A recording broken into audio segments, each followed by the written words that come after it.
Olá! Hoje nós vamos refletir sobre um ponto muito importante, que é sobre a qualificação dos líderes religiosos no Brasil. Como você tem enxergado esse ponto? Qual é a análise que você faz? Será que os líderes religiosos estão devidamente preparados para exercer a sua função? Ou será que está faltando bastante nesse processo de qualificação? Talvez a gente possa fazer um breve resumo pensando nessa qualificação dos líderes religiosos cristãos no Brasil. Por exemplo, os padres, eles têm um processo de formação bastante intenso. Todo padre, ele precisa fazer uma faculdade de filosofia, que geralmente dura em torno de 3 anos e meio, 4 anos, e depois que eles terminam a filosofia, ele também precisa fazer um curso de teologia que dura em torno também de 3 anos até 4 anos de duração. Geralmente, numa teologia católica, pode durar até 5 anos. Para falar a verdade, é raro um curso de teologia de alguma instituição católica com menos de 4 anos de duração, né? Ou seja, a formação de um candidato a padre dura pelo menos de 8 a 9 anos só de estudo, fora as questões internas do noviciado que ele precisa passar até ser ordenado padre e poder começar o seu serviço como tal. Em muitas igrejas protestantes históricas, como os luteranos, por exemplo, a formação de um pastor, de uma pastora, também é bastante sólido. Geralmente, essas pessoas que desejam servir pastoralmente na igreja luterana também precisam fazer faculdade de teologia de aproximadamente 4 anos de duração e com muita qualidade de formação. Por exemplo, uma das principais instituições teológicas do Brasil é a Este de São Leopoldo, que é uma instituição de ensino luterana. Outras igrejas mais históricas, mais tradicionais, também têm um processo de formação pastoral com alguma exigência de estudos, né? Uma parte dessas instituições querem que os seus candidatos ao ministério façam uma faculdade reconhecida pelo MEC e, abrindo um parênteses, cada vez mais essas faculdades reconhecidas pelo MEC têm abaixado o seu nível de ensino, fecha parênteses, ou então um seminário de 3, 4 anos de duração da própria denominação, que na maioria das vezes é apenas um curso de formação de liderança e que deixa muito a desejar no conteúdo bíblico e no critério acadêmico. Agora, a grande maioria das igrejas, principalmente pentecostais e neopentecostais, não tem nenhum tipo de critério acadêmico de qualificação para formar um pastor. Em algumas denominações, até grandes, o critério para consagrar, ordenar um pastor é o nível de aproximação que ele tem com o pastor presidente, com a liderança daquela denominação, daquele movimento. E grande parte das igrejas, como eu falei, não exige daquele que deseja ser pastor um mínimo de formação necessária.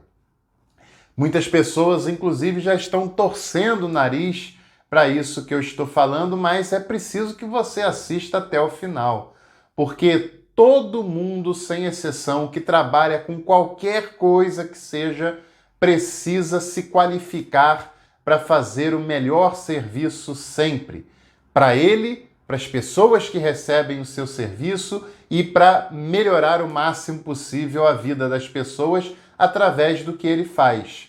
Um padeiro precisa se qualificar sempre para produzir o melhor pão e dominar as melhores técnicas para fazer isso. Pois é, isso beneficia a vida das pessoas e o qualifica enquanto um bom profissional. E como profissional, a gente deve entender no melhor sentido do termo o que essa palavra quer dizer.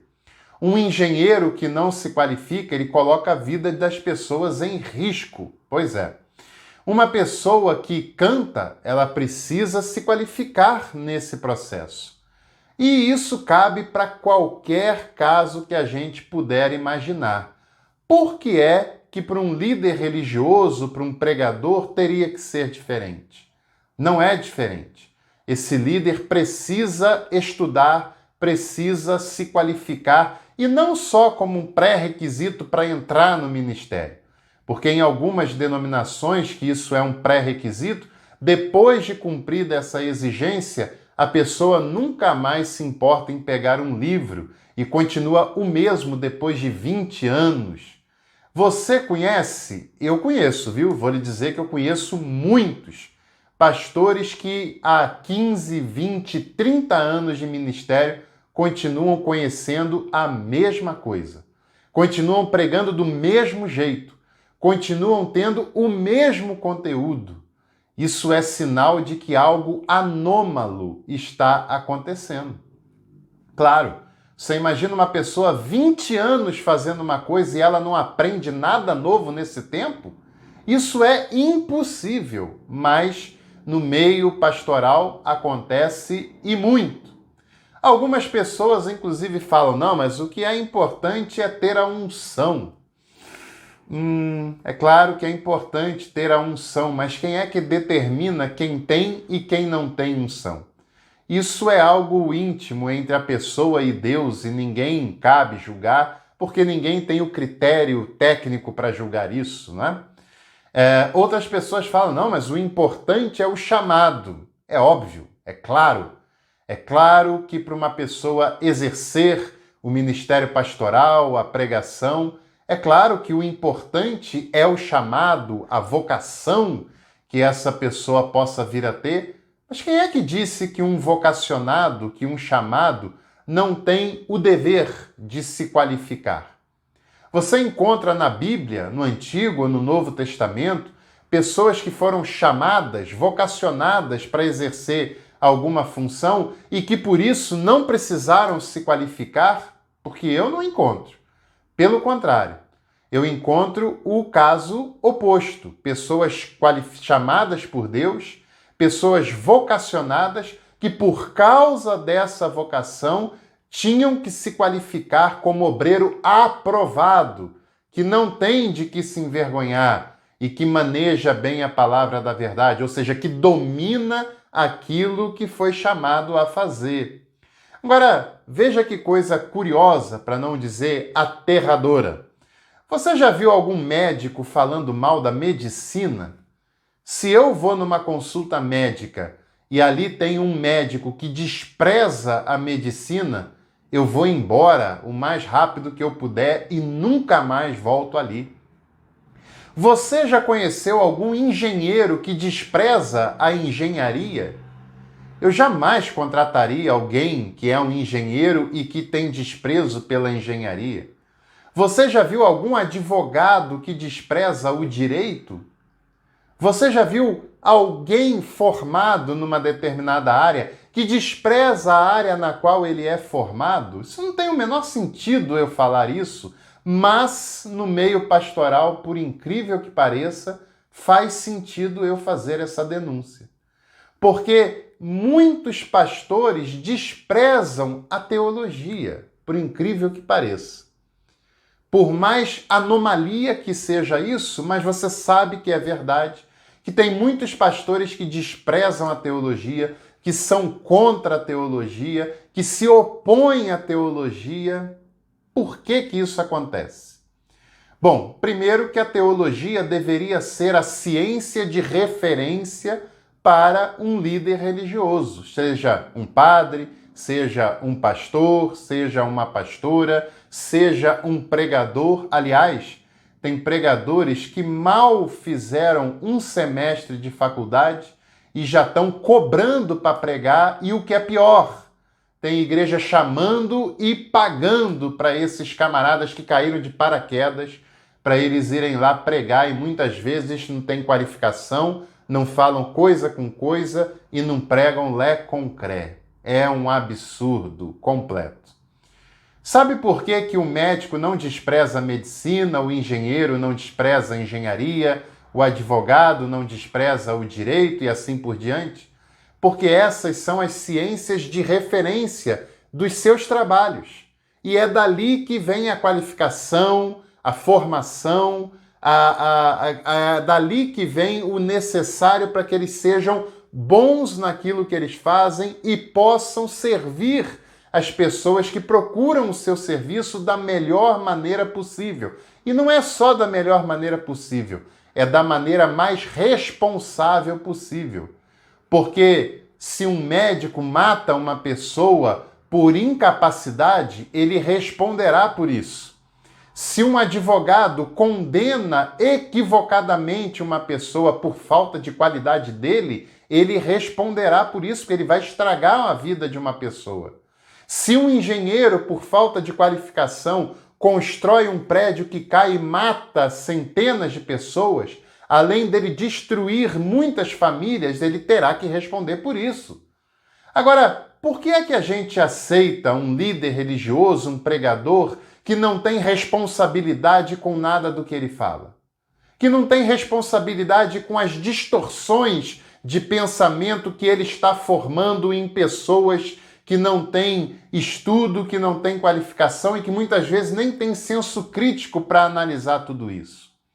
Por que é que a gente acha normal que uma pessoa suba até o púlpito para pregar a Bíblia, o texto sagrado que nós entendemos ser algo sério, algo seríssimo, e essa pessoa não tem um pingo de responsabilidade com o que ele fala e com o que ele faz enquanto pregador e enquanto líder religioso? Isso deveria ser inaceitável. E sabe por que muitos pastores desprezam a teologia? Por incapacidade de conhecê-la, por incapacidade de estudá-la, por preguiça. Por preguiça. Porque aquele discurso de unção, de chamado que despreza a qualificação, é uma desculpa para não estudarem. É uma desculpa para não pegarem num livro, para se qualificarem, para mudar coisas erradas que falam e que fazem. Houve um tempo em que tinha muitas pessoas lá no interior que não tinham acesso ao conhecimento e que faziam com boa vontade, com decência, tá certo. Mas hoje, qualquer pessoa pode ter acesso, mesmo que não seja a educação formal, que deveria ser para um líder religioso, mas tem como a pessoa se qualificar. E a qualificação é algo que nós devemos buscar sempre na nossa vida. Eu fiz graduação, mestrado, doutorado, exerço essa tarefa há quase 20 anos e continuo estudando, lendo e me qualificando e farei isso enquanto viver. Porque quando um líder religioso se qualifica, não só ele cresce, mas a quem ele serve também cresce. E ele exerce uma função tão nobre e importante de modo responsável com ele, com a vida das pessoas, com o tempo que as pessoas dedicam para lhe ouvir e com o texto sagrado que ele diz crer. Pois é. É bom dizer também que eu não estou fazendo aqui uma análise de caráter. Embora tenha muito picareta nesse meio, a maioria dos pastores são pessoas decentes, trabalhadoras. Porém, caráter não substitui conhecimento e qualificação e vice-versa, porque bom caráter é obrigação de uma pessoa decente. É obrigação de um líder religioso ter bom caráter. Uma pessoa que tem bom caráter não faz nada a ser elogiado, porque é tão somente o seu dever. Mas ter bom caráter não é uma desculpa para não se qualificar. Pelo contrário, e haja vista, cá entre nós, o nível intelectual dos pastores, dos líderes religiosos, dos pregadores é um nível muito baixo. O sarrafo que mede esse nível está lá embaixo e não deveria estar, porque tem muita gente que não fala coisa com coisa, que não sabe preparar uma pregação, que se baseia em frases de efeito, em mudança de tonalidade de voz, em frases para tentar emocionar ou induzir pessoas a tomarem decisões. Pessoas que leem um texto e falam coisas que nada tem a ver com aquele texto. Pessoas que falam de um texto e pregam sobre outro texto. Pessoas que querem reunir de Gênesis a Apocalipse numa única pregação e não há como fazer sentido isso. Pessoas que sobem no altar para gastar o tempo das pessoas que estão ali para lhe ouvir. Pessoas que sobem no altar para tratar de moralismos e para querer dizer a roupa que a mulher pode ou não usar, o tamanho do cabelo que ela pode ou não ter e para condenar coisas que são absolutamente superficiais e que nem está no texto bíblico.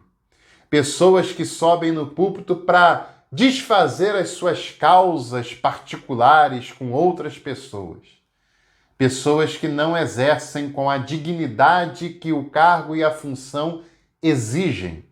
E é obrigatório que um líder religioso, que um pregador se qualifique e se qualifique sempre, porque o nível de pregação nos púlpitos é muito baixo, é lamentavelmente baixo.